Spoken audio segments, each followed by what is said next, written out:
Could never, would dry swallow a Timberland boot before I do.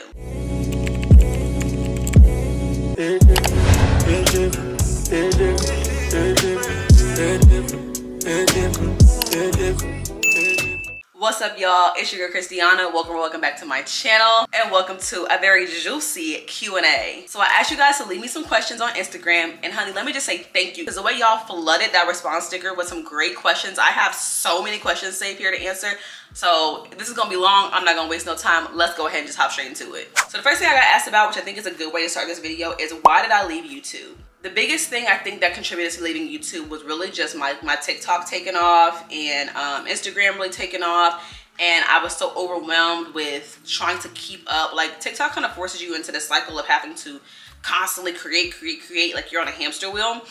And so being that I wasn't really seeing, like, on YouTube, you don't really see much instant reward. And I know it's like, well then, like, so what? You should keep at it. Like, yeah, in theory and like morally, you should probably keep at it, but in reality you tend to go where you're getting like gratified the most. So TikTok really just kind of became my main focus. In addition to that, a lot of my YouTube was vlogging and my home life after I moved to Dallas. If you'll notice, like, my vlogs really stopped right after I moved to Dallas. My home life was so tumultuous, I'm gonna be honest, that I did not feel comfortable having a camera on me capturing those moments. I'm gonna be 100% honest and say, like, there was so much happening that I was so deeply ashamed of, and I didn't want people to see me in that light. I was also going through a lot mentally. That's when I started therapy. And again, like, the things in my home life with like my relationship and all the things that came with that, it was taking a toll on me, and there was no way, like, I could fake it for a minute, 2 minute long TikTok video. There's no way I could keep up that mask for that long on YouTube. So for that reason, I just kind of slipped out of it, I guess. But now that, like, I'm in a much better place in life and I feel comfortable letting people into my life again, we back. Another good place to start is the life update. So life update. Life is good. Life is good.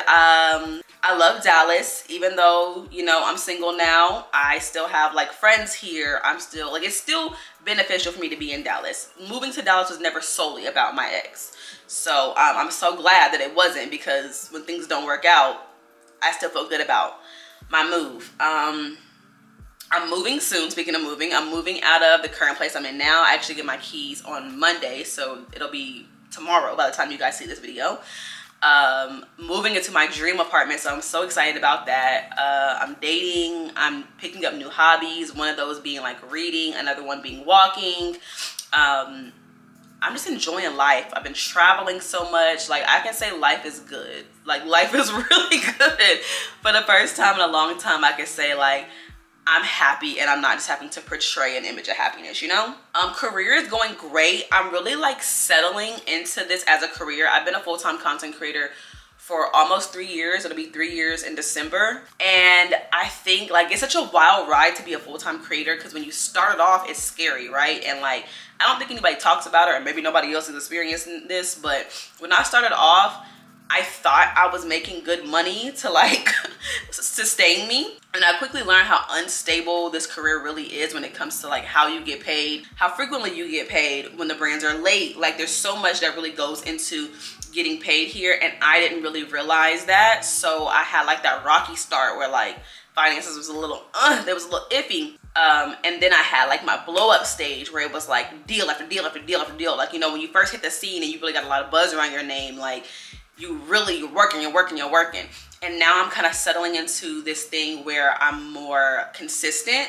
Like, it's not like, I have my time periods where there's an influx of deals. I have my time periods where there's like a dip in deals. And then I have like my consistent ones that I kind of do every month. I kind of have my routine as far as how often I post, what kind of stuff I post, what I'm getting known for. Building a relationship with my audience has been really important. So I think like I'm finally starting to find my footing. I know 3 years in, I'm really starting to find my footing with being a creator. And the consistency is, it's nice, but it's also scary. I'm one of those people where calm feels chaotic and chaotic feels calm. So when I'm in chaos, like I'm hustling, right? So I feel like I'm doing a whole lot. When things are calm, I feel like I'm not doing enough. So I'm starting to learn to be okay with the calm and welcome it. All right, let's get into the real reason why y'all clicked on this video, because I already know why y'all are here, because y'all messy. Everybody wants to know about my situation with my ex. So to answer the biggest question, am I still engaged? Am I still with my ex? I'm referring to them as my ex, so no, I am no longer in that relationship. And everybody wants to know what happened. Y'all, there is so much that really happened in that relationship. All I'm gonna say is things were not what I thought they were when I moved here. I fully believe that I was hit with the bait and switch. And I'm gonna get into depth about what happened. Like, I'm gonna give y'all a play-by-play, I swear I am. But right now, I have to really like solidify my safety and my peace of mind. So I'm not gonna feel comfortable really divulging all the details on what happened until I move.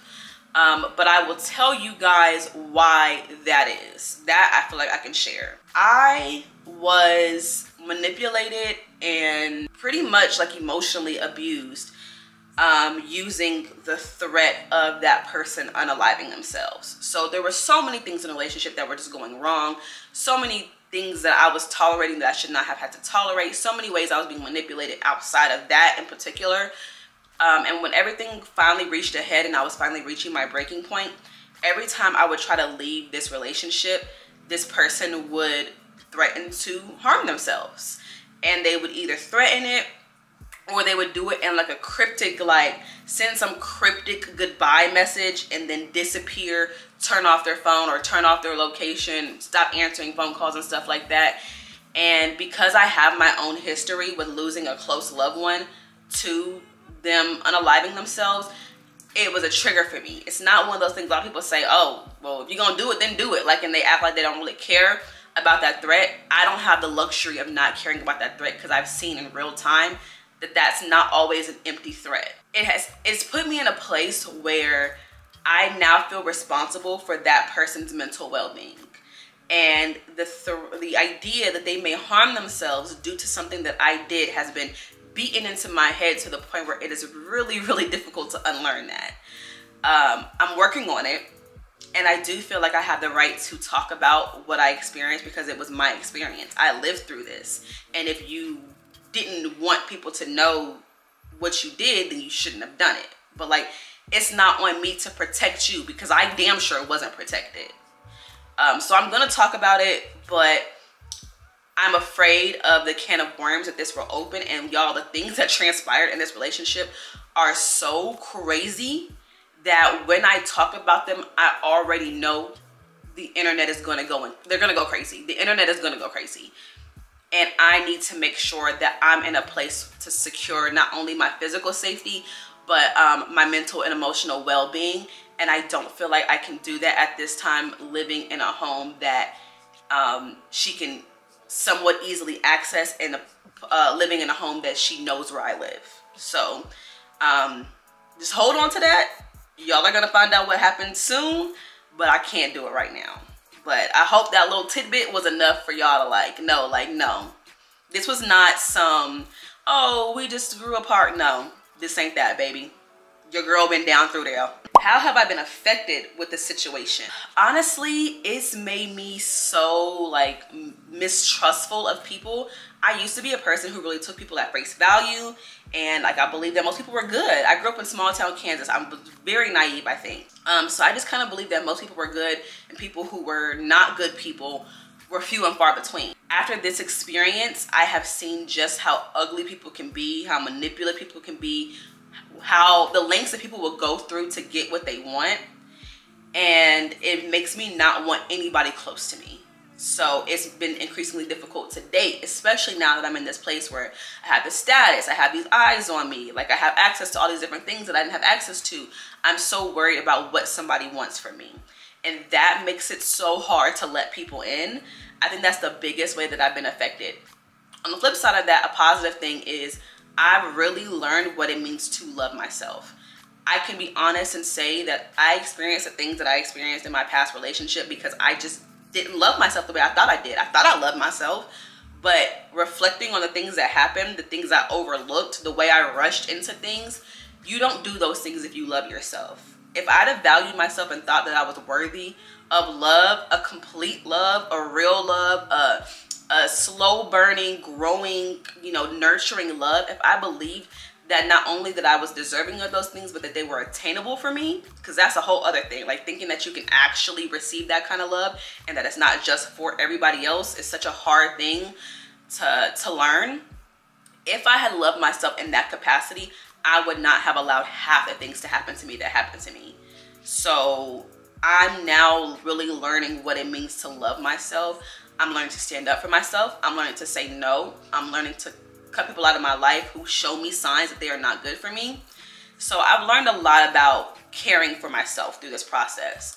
So that is one good thing that came out of it. What made me realize that my relationship had to come to an end and that I had to have self-love? It was me repeating myself. I've always kind of believed that, like, you gotta work at love, you gotta forgive people, you gotta give them grace. The more I started to be okay with who I was, the more I started to realize that, like, I wasn't getting what I needed. So a situation transpired where it was one of the biggest moments of my life, and this person just did not show up for me in the way they should have. And not only did they not show up for me, but they actually dampened this experience for me. And that was the final straw for me, because I had done so much for nurturing this person throughout the years we were together. And when I was at the literal biggest moment of my life, this person somehow didn't show up for me in the way I needed somebody to show up for me. So that was kind of like the nail in the coffin. Like, you're just not it for me. You don't love me the way you say you do. And if you do, you don't love me enough to put your own selfish wants and needs to the side. And I do think that was the first step in, like, learning self-love, was like realizing, like, hey, I'm deserving of what's happening to me right now, and you don't get to come in and rain all over it. What has been the hardest part of my breakup? I think it's the same thing I just said, like letting people in. Honestly, not talking about it has been really difficult, because I feel like there's this elephant in the room and I have to be very careful about what I say and how I say it, because I don't want to give too much away, instead of just being honest about my experience. And it sucks to be put in a position where I feel like I can't be honest about my experience. So it's been very difficult, like, tiptoeing around it. Honestly, it's been very difficult to show up online and act like I wasn't traumatized by this experience. And when I say traumatized, y'all, like vomiting traumatized. Like, we'll get into it, don't worry. But the hardest part was showing up pretending like I wasn't experiencing one of the most traumatic things of my life. Do I ever miss her? Girl, no. Look at me. No. I miss companionship sometimes. Hindsight is 20/20, and realizing how much of myself I lost in that relationship, how much I was sacrificing pieces of myself to try to make somebody else whole, I could never miss that. How did I get over my breakup? Like, really? Number one, I don't think it's a linear journey. I think, like, I'm always feeling like I'm over it, then breaking down crying about it again, and back and forth. And I just allow myself to really feel my feeling. I try to provide myself validity in all the things I'm feeling. The anger, the sadness, the resolve, like all those things that I'm feeling, I try to allow myself space to really feel them and validate them, and not try to push them out of my mind. If I gotta sit in it for a day, I sit in it for a day. And I think that's really helped me, like, getting over it, because you don't really get over something, you get through it.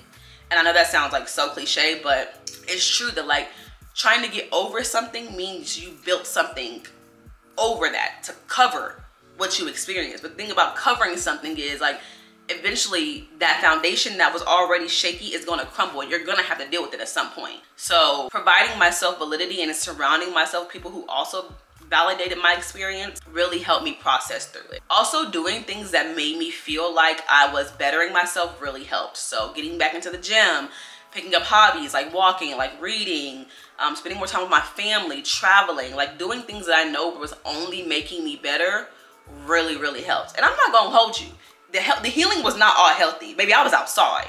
Look, your girl was in Houston every other weekend, baby. I was outside. And I know that's probably not, like, the best way to handle it, but I needed those distractions. Sometimes you really do be needing a distraction. I don't care what nobody say.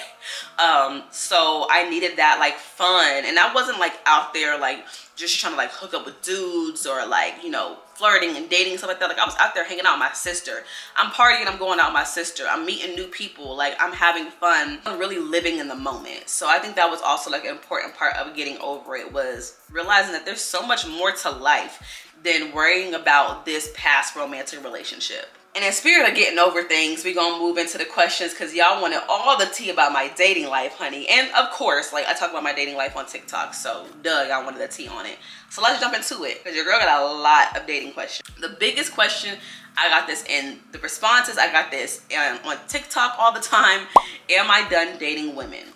Now, previously I had said for now, I wasn't really sure.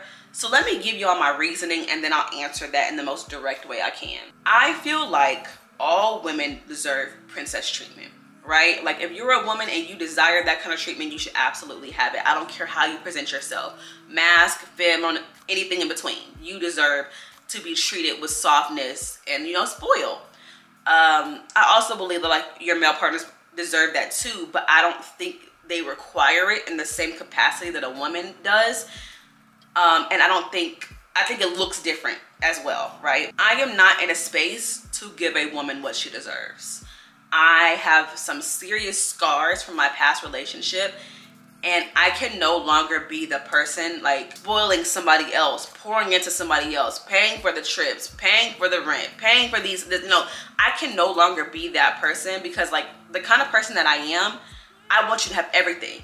I want you to have everything you deserve, right? So especially when you're a woman, those things kind of range a little bit. So I find myself kind of overdoing it, and that's just a part of who I am. I'm a giver by nature. I don't have it to give to anybody else right now though. Like, and I feel like dating men, it's a little bit easier because the ways you show up for them is different. So I want to say not right now. I'm not dating women right now. And I tried and I immediately was like, yeah, no, I just can't. Like, I'm not engaging in this the way I should. Like, this person I'm talking to deserves better because I'm giving you half of who I am. Now, I say this to say, in hindsight, I don't know that I will ever be in that place again. My last relationship, y'all, I'm telling y'all, it traumatized me.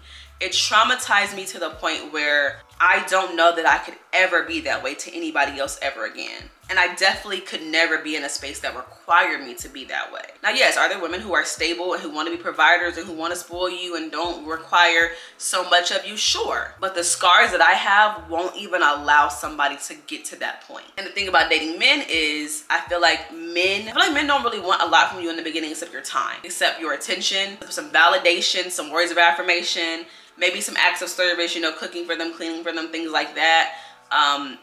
It very rarely turns into gimme, gimme, gimme. A lot of men with integrity are looking to build their own things. They're looking to have their own buzz. They're looking to have their own successes. They're not really looking to take advantage of you in that way. Most men don't feel like men if they're doing things like that. Now, I'm not saying they ain't like that, because baby, these men nowadays, I done ran into some that think I'm gonna be a sugar mama and could never, would dry swallow a Timberland boot before I do. But for me, I'm in a phase where I really need to be poured into. I need to be the one being spoiled. I need to be the one being cared for. I need to be the one being coddled, I'm gonna be honest. And I'm just more likely to find a man who fills that role. What are the differences between dating men and dating women? I feel like I kind of just went into that, but I will say on the positive side, like, women are so emotionally intelligent. We're so nurturing by nature that like you really get your emotions cared for and validated, and you get the thoughtful gifts, the thoughtful gestures and things like that from women. It is, you are hard pressed to find a man who does those things, especially like the emotional intelligence be lacking, girl. So that's one of the biggest differences I've noticed is like when I'm dating women, I don't have to explain a lot of things, and the conversation is better. I'm not gonna hold you. Conversation with women, so much better. I don't know what it is about men. They just don't be having a personality sometimes. They just be so dry.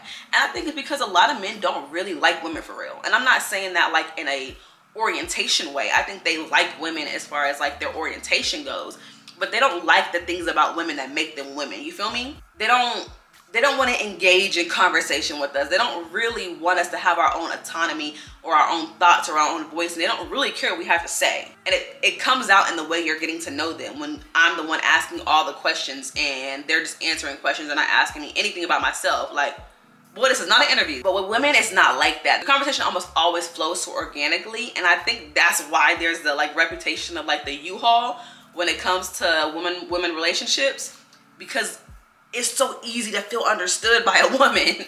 Like we're empathetic by nature. So that connection be feeling so intense and so strong in the beginning that we be thinking we found the love of our life and we ready to move in with them, girl. Another difference between dating men and women is I do feel like dating men allows me to kind of step more into my femininity. When I'm dating a woman, I feel like I also want to get her flowers. I also want to plan the dates. I also want to spoil her, and I immediately go into trick mode, honey. I don't know what's wrong with me. But I want to buy her, like, oh, I'm buying me some shoes, I'm going to buy her some shoes. I'm buying me some jewelry, I want to buy her some jewelry. Like, with a man, most men feel kind of uncomfortable with you doing things like that for them. And it's not to say they don't deserve it, and I would absolutely do it. But I'm a little bit slower to do it, and I'm more so looking for a man to, like, prove to me he's going to do that to me first. It's like what Lady London said. I'm a trick and he gonna trick, but he gonna trick bigger. That's what I need. And I'm allowed to exist in that space with no issues with a man. How is the dating scene treating me? Honey, it's dirt. Boo-boo. Garbage. Let me tell you something. It don't matter how beautiful you are, how tea your body is, how much money you got, where you live, the kind of access you have. These men be trash. And at first, I liked the dating scene, right? Because I was new to it. I never have really been single. I went from an 8-year relationship. I was single for 9 months before I met my ex. We were together for 2.5 years. I spent my whole entire 20s, except for 9 months, put up in a relationship. So I've never really dated. So when I first started dating, it was a super exciting experience, right? And I got all these dudes and they trying to talk to me, trying to take me on dates, they're trying to get to know me. Like, it was exciting. Now I know that most dudes' intentions are not great. And if they are, they're kind of trash. Like, he might really want to get to know me and be in a relationship or something like that, but his personality is trash. Like, I don't want to know him in that way anymore, you know? So what I've come to realize is I used to have this extensive roster when I first started dating. There was like 4 or 5 dudes I was talking to at a time. Now I'm realizing the bigger your roster, the more you're probably not caring about the quality of men you're talking to. Because most men suck. I'm gonna just keep it straight. Most of them suck. They be misogynistic. They be having poor intentions. They don't be having their money together. They do not be stable. I don't understand why these men in this generation are so broke. I cannot wrap my mind around it. They be having stuff still going on with their ex. Baby mama drama. Like, there's so much. Or they just be dry, don't have no personality. They don't like women for real. They don't like interacting with us. They're not thoughtful. They're not gonna plan nice dates. Like, there's so many things. And then I'm not gonna lie, they don't be cute. I don't know why y'all be looking like that. And literally, out of that roster that I had at the beginning, I don't talk to any of those dudes anymore. Not in that capacity. I might still be friendly with some of them, but like, there's no like romantic anything happening anymore. But yeah, there are no current love interests. I'm actually not really talking to anybody right now. I'm gonna keep it hot. I'm kind of emotionally unavailable at this point. I'm kind of exhausted with dating, so I'm just kind of having fun living my life by myself right now. Do I want romantic love? Yeah. Do I think like I'm getting closer to being ready for it? For sure. But right now, I still am just like really skeptical of anybody. But yeah, dating right now is trash, sis. But it's okay. Ooh, how to navigate being hypersexualized as a curvy black woman while trying to date. For me, it's about noticing those telltale signs right off the bat. Like, as good as it feels, if a man is approaching you because he saw you post a fire pic of that ass on your story, he's already hypersexualized you. He's seen your face enough. He knows what you look like. He knows you're attractive. If the only reason why he decided to ask you on a date was because you posted a picture in a dress looking super sexy, he's hypersexualized you, and that's a person who's only looking to hypersexualize you. So like, recognizing those telltale things up front and removing my ego from it has really helped me notice it. I'm really cautious of how a man compliments me. Like, my first big no-no is no men that compare me to food when they're complimenting me. Don't call me delicious, don't call me tasty, don't call me scrumptious, don't call me yummy, don't call me thick and fluffy. I'm not pancakes. Men, I feel like, who use food adjectives to describe you, and I'm not saying like they can't say it sometimes, but that's the only way they describe you, especially if it's the first way they describe you when they're complimenting you, he's hypersexualizing you. If the first compliment is about your body and not about like your beauty, he's hypersexualizing you. So like, recognizing those things, even though they feel good in the moment, because yeah, it feel good for somebody to tell me, ooh, the body is tea, like, ooh, you look good in that, ooh, ma, you so sexy. Those feel good in the moment, but the man who calls you sexy is the man who's just looking to. But the man who calls you beautiful is the man who sees you. Reading between the lines will help you avoid the men who are trying to hypersexualize you. As a curvy woman, it sucks you're gonna be hypersexualized a lot more than our skinny, thinner counterparts, because at that point we kind of start stepping into like eddish territory. You just gotta be diligent in vetting these men. Relationship advice slash things I've learned while dating. First thing I've learned, do not try to date somebody you're not attracted to. I know, we all wanna be the not shallow people who's like, oh, looks don't really matter. They matter, sis. As a person who has dated people who in hindsight, I'm like, you're not even attractive, I promise you they matter. Number one, they matter to men, so they need to matter to us. They not giving us that kind of grace. And number two, it will come up later. Sometimes when you can't stand a mofo, when y'all into it, the only thing that brings you back is looking at them and being like, ooh, you fine though. Like, you be needing that. I don't care what nobody say. And also, like, I think it has a lot to do with like compatibility. It has a lot to do with being faithful. You need to date somebody you're attracted to. And I know like that feels like it goes without saying, but it really doesn't. Don't date somebody who's not in your financial bracket. And I know that sucks because I don't know how it's happening, but I feel like women are really out earning these men. And I say I don't know how it's happening because there's literally a pay gap. I know so many more women like financially stable, taking a vacation once a year, like living a good life than I know men. And a broke, miserable man is an angry, violent man. And he might not be violent physically, but he's violent with his words. He's violent in how he handles your body. He's violent in how he handles your emotions. When a man is not happy with his financial status, he's not happy with himself, and you cannot be with somebody who's not happy with themselves. So unfortunately, you need to date somebody who's like within your financial earning bracket. Because also it sucks to have access to things that your partner doesn't have access to. That also kind of builds resentment with some men. It's just so much easier to date somebody that you're equally yoked with. And lastly, I know how good the chemistry feels up front. Do not sleep with that man on the first date. Don't do it. Don't do it. I don't care what they say. It changes how they view you. It changes how serious they are willing to take you. That man will value you more if you make him wait. And if he doesn't value you more and he skedaddles because you made him wait, he wasn't the right one for you anyway, and at least you didn't lose nothing. At least you didn't give up the cookie to this man who didn't deserve you to begin with. Have I ever dated slash would I ever date a celebrity? I'm not gonna say never, but I personally don't like dating celebrities. I was very briefly talking to a rapper, and every interaction I've ever had with somebody famous, whether it be in person, be it the DM, whatever, they be dry. Like, these men really feel like they don't have to try because girls have made it to where they don't have to. They have the worst conversation. It's just bad. I don't like it. I don't like the energy they give. I don't like this whole, like, they don't really go the extra mile. They don't really put in the extra effort because they feel like you should just be happy to be there. And I'm never gonna be that girl. I don't care who you are. You could be Duke Dennis, baby. I'm still the prize. Don't care. You could be the prize too, but I'm still the prize. Somebody also asked who was my celebrity crush, male and female. Okay, originally I would have said my celebrity crush was like, I don't really crush on like big celebrities. The attainable celebrities are kind of the ones that I crush on. Up until recently, it was Fuhad from Shits and Gigs podcast. Love that man. Now, not so much. Duke Dennis. There's a reason why I just mentioned him. Duke Dennis is so fine to me. Victoria Monet. Come on, like, and she's single now? Victoria, call me. But yeah, she's beautiful, she's talented, she seems like she'd be super fun, she has a great personality. Do I have a type? Yes and no. I have things that I'm looking for, but like physically, okay, so these are like things that if I could build my perfect man, this is what he would look like, right? I like him tall, I like him big, because I'm a thick girly. Like, I need somebody who looks like they can handle me and who I feel like I can handle. I don't really like walking next to somebody and feeling like I'm the bigger of the two of us. Like, I can be the bigger, but I shouldn't look like the bigger. Like, I should feel like you could protect me, you know? So I really don't like men that are smaller than me. So boom, tall, like 6'2" or taller. A little muscles, but not intimidating muscles. I don't want it to be like you in the gym and you eating creatine kind of muscle. I like them kind of stocky, you know? Like, you can even have a little pudge. I'm fine with a little pudge. I like a little pudge. I like big arms though, because I like to be scooped up. I do like them brown skin, dark skin. I like them on the chocolater side, but I'm not like opposed to somebody light skin or even white. I don't discriminate when it comes to races. Sure don't. Would I love and prefer to date a black man? Absolutely. I would prefer to date a black man, but if my person is not a black man, I'm not gonna stand in God's way. Anyway, I don't really like dreads. I'm not really a big fan of locks. I do like them clean cut. Even like a little hair, like a little twisty sponge fade, that's cute too. But I definitely prefer my dudes clean cut.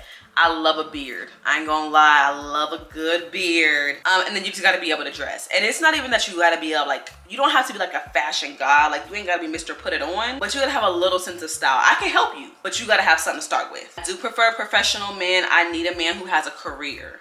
I'm not really interested in dating a man who has a job because, like, I have a career. So I'm looking for somebody who's like equally yoked in that. I tend to gravitate towards dudes that are like an IT or finance and stuff like that. And he has to be funny. We have to be able to laugh together. He has to be able to get my sarcasm. He does have to be kind of active because I live like a very active life now. So I would like somebody to be able to do those things with me. And you gotta be open to trying new things. That's my type though. Okay, moving into some of the more random questions we got. I'm so sorry this video is so long, y'all, but I feel like I had so many good questions. She said, first of all, love your content. Thank you, girly. What is your current favorite fragrances / go-to fragrances right now? So my favorite fragrances of all time, I really like Mugler Alien. I also really like Angel Share by Kilian. That is my signature fragrance. I will always mix that with the Angel of Mine perfume oil from Brown Sugar Babe. That's like my scent. That's my go-to scent combo. If I'm gonna meet somebody new, I'm going on a first date and I know I want compliments on how good I smell. If I'm going out and I want to get compliments on how good I smell, I will usually always mix the Angel of Mine perfume oil by Brown Sugar Babe and the Angel Share perfume by Kilian. Other than that, I really like to mix Princess Robin perfume oil from Brown Sugar Babe with Mugler Alien. And then lately, I've really been liking Jackie Aina's new fragrances. The Forever Mood collection, I really like I'm That Girl. That is such a good, like, daytime girly scent. That's been like my everyday fragrance. What's my take on having kids? You know, I'm on the fence about kids. Now, about a year ago, I would have said like hard pass, don't want them. But I think the older I get, the more like I start to meet people who I feel like would make good partners. And it makes me feel more okay about having kids. I think my desire to not have kids was rooted in losing myself. And I think it was rooted in that because I'm so afraid of having to go through the process of having a child and raising a child by myself. And I don't mean that I'm gonna become a single parent. Like, that's obviously the fear. But like, I also don't want to be in a relationship with somebody who doesn't participate in the child rearing. I need a partner so that I don't lose myself. And the more I start to meet like actually good men, because not all men are trash. Like, I know I talked a lot of shit in this video, but I know men, like just platonic friends, who are good men. So I know that there are potentially good men out there who would make great partners. And I think the more that fear melts away, the more I start opening myself up to the idea of having kids. For me, it wouldn't be a big deal if I didn't have them. I still live a very great, fulfilling life, but I'm also not 100% opposed to it. I think it would be more so like when I got into a relationship with somebody and we decided it was time for that step, or that we wanted to take that step. Considering fashion, who made you realize it was time to upgrade your wardrobe?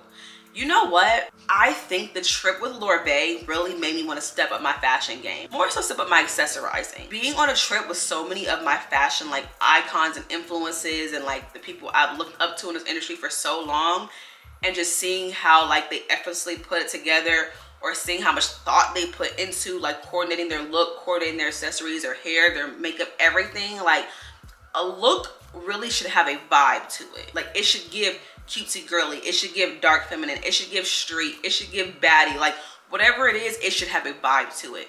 And so I think like seeing my favorites like Aaliyah J, Bronny, Aaliyah's Face, Kyra, like seeing those girlies and how when they put on an outfit, it's a vibe, made me want to like start creating my own vibe. How did I become so confident with taking pictures? Honestly, it's one of those things where you just gotta do it. Like, I think one thing that helped me is like practicing my poses in the mirror. I know that sounds crazy, but when I put on an outfit that I know I'm gonna want to get pictures in, I will stand in the mirror and work my poses, girly, to try to figure out like what angles best suit this outfit or what's more flattering. And that makes me feel a little bit better getting in front of the camera. But for real, you just have to do it. And it's like exposure therapy. The more you do it, the more you stop being in your head about how you look, the more you start learning your poses, and the more you start getting more comfortable in front of the camera. But it really just takes time. Where do you see yourself in the next 5 to 10 years? BTW, I love you, girly. I love you too, baby. In the next 5 years, I see myself hopefully have already started my clothing line. I know the concept, like I know so much about what I want it to be. It's just taking that first step is so scary, but hopefully it's already off the ground. I still see myself living in Dallas. Hopefully I'm married, and I would hope that I am in the beginning stages of like building my forever home with my husband. Who knows, maybe I've had a little rugrat by then. I see myself having traveled a whole lot. I really want to make my way over to South America, into some countries in Africa. So I see myself being really well traveled. I see myself doing some more public speaking. I really want to do some more work as far as advocating for women in bigger bodies and the things that we need, our mental health, Black women. So I see myself doing a little more advocacy work, maybe some more work as far as like reaching out to the youth and kind of building some confidence in our younger Black women, especially our younger Black curvy women, and doing like some workshops. And I also could see myself maybe starting to mentor a little bit. In the next 10 years, I see myself probably, I'm not gonna lie, I probably will have taken a step back from content creation. I can see myself being on the management side a little bit, or more on the mentoring side, doing more public speaking work. I don't think I'll ever completely stop content creating. I want to do this for as long as I can do it. But I think I'll be transitioning more into like a business owner role. I'm sure I'll be having a family by this time. I see myself more so focused on helping give back in 10 years and really like building my legacy, establishing who I am and who I'm going to be and who I'm going to be remembered as. Do I miss having a 9-to-5 job? Sometimes I do, honestly. The stability of it is nice, like knowing exactly how much you're gonna get paid, and you're never really living, I mean, I won't say never, but you're more than likely not living above your means because you know exactly what your means are. And this job is so finicky that you're almost afraid to enjoy your like success and your wealth. Like, it's so funny to me the amount of people on the internet who think that that I'm broke. Like, for lack of a better word, they think I ain't got no money on, honey, and that's fine, because I'm really glad that I portrayed a very humble, down-to-earth, relatable girly, because that's who I am, like, in real life. But your girl got some cheese on her, but I'm afraid to kind of really enjoy it because it's not consistent, and like there's this looming threat that like everything could be snatched away from you at all times. Like, that'd be my scarcity mindset talking. I feel like I knew exactly what I could and couldn't do when I had a 9-to-5. Like, no, I can't afford a $1,000 car payment because I don't make an extra $1,000 pay for a car payment. But now it's like, shit, the last year I could afford a $1,000 car payment, but will I be able to afford that next year? Like, that's the kind of things I deal with being an entrepreneur. So sometimes I miss like the stability and the consistency of having a 9-to-5. Never going back though. Never say never, but I hope I don't gotta go back. The freedom that this job affords me is irreplaceable. I will drive my little 2021 Volkswagen Jetta, baby, until the wheels fall off, if that means that I get to have the access and the travel and the freedom that I have in this career. It is 100% the best job in the world. I don't care what nobody says. Is it hard sometimes? Yes. Mentally taxing? Yeah, I do feel like the mental strain of this job is something I was not prepared for. A friend of mine told me, she said she imagined this job was hard because it's a job where you get an instant report card. You post a video, it either does well or it doesn't.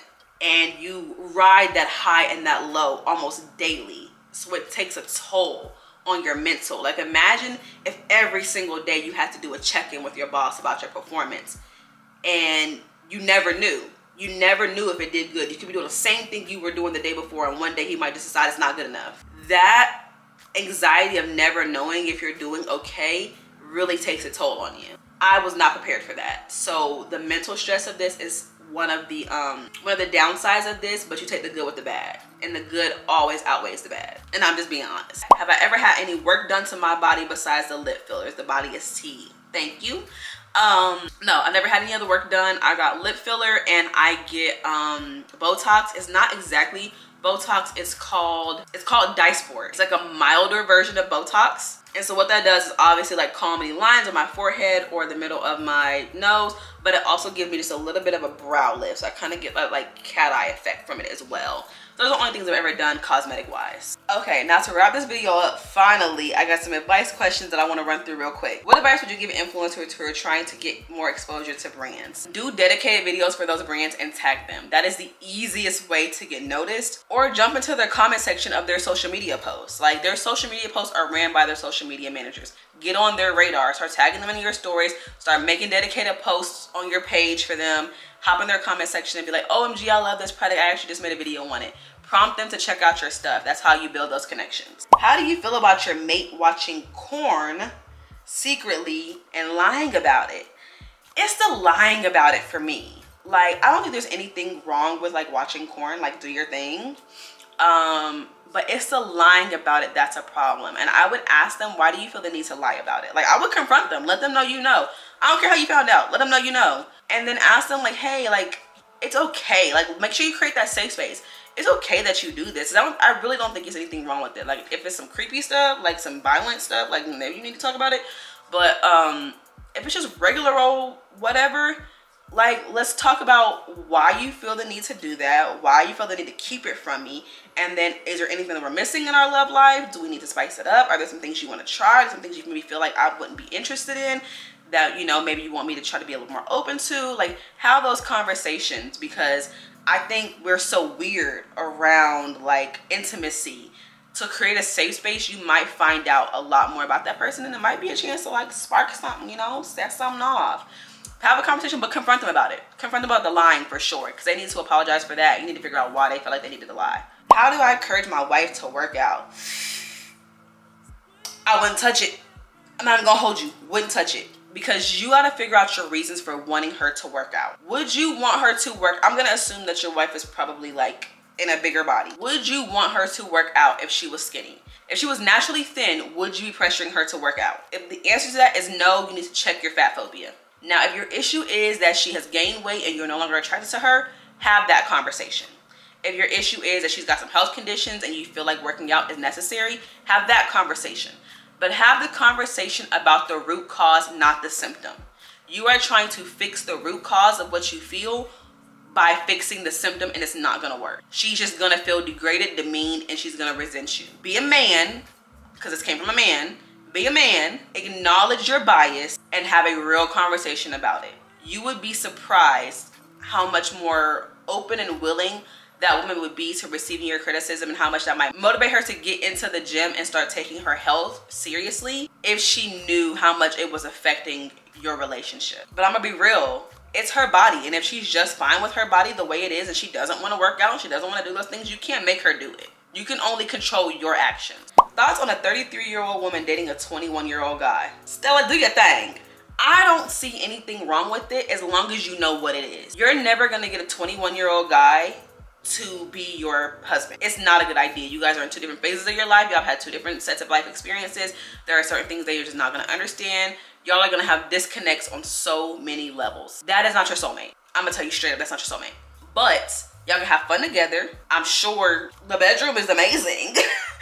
So enjoy that. Enjoy it for what it is. Don't let anybody judge you for it. But I think but don't be naive either. Part of the stuff I feel like I experienced in my last relationship was because I dated somebody so much younger than me. They were just in a different phase of their life. And it's no wonder I wound up in a situation that I wound up in. How to become a better version of yourself. I think becoming a better version of yourself starts with recognizing who you are. And I think that was so hard for me to do because for so long I felt like I didn't know who I was. Being honest with myself about what I like, who I am, what I dislike, what I do and don't deserve, the things that I need to change about myself really helped me to become, in my opinion, I'm the best version of myself I've ever been right now. I'm doing things in my life that make me better. I'm going to therapy, taking care of my mental health. I'm moving my body, taking care of my physical health. I'm being open and honest about my emotions, even if they make me seem weak, even if they're uncomfortable to be vulnerable. I'm taking care of my emotional health. And I'm surrounding myself with people who take care of me in the same ways. I think becoming the best version of yourself starts with you treating yourself like the best version of you. Visualize who you want to be. What does she do on a day-to-day basis? What does her life look like? What does her day look like? What does her week look like? What does her month look like? What does her year look like? And this would probably be a good activity, honestly. Write that out. What does a dream version of you look like? What does her life look like? And then start showing up as her. And I know that sounds crazy, but I always wanted to be, one of those gym girlies. So what's stopping me? Go to the gym. Like, I always wanted to be one of those girlies who went and had who felt cool and got pretty and went and had lunch by themselves. What's stopping me? I went and did that. Like, becoming the best version of yourself It's really about recognizing the only thing holding you back is you. You are letting yourself, society, your traumas, the people around you dictate who you are, and that's why you're not the best version of yourself, because you're being the version of yourself that everybody else wants to see. Start being honest with yourself about what you want, and then start giving it to yourself. And that might involve some hard decisions. That might involve moving. That might involve cutting people out your life that you want to have in. That might involve being lonely sometimes because people that you have in your life aren't good for you. Don't be afraid to do the hard things to be the best version of yourself. All right, y'all, that is all I have for this video. I know this was a long one, but I hope you guys really enjoyed it. I had a lot of fun doing this. I love chopping it up with y'all. These make me feel so much closer to y'all. I really enjoyed it. And if you enjoyed it too, don't forget to leave me a thumbs up. Comment down below your thoughts. Comment down below some of your advice questions. Make sure you follow me on Instagram so you can participate in the next one. And make sure you're subscribed so you can check out my other content, because I'm coming back to y'all next Sunday with a weekly vlog. I love you guys so much. Thanks for hanging out with me. Take good care of yourselves. Love you. Bye.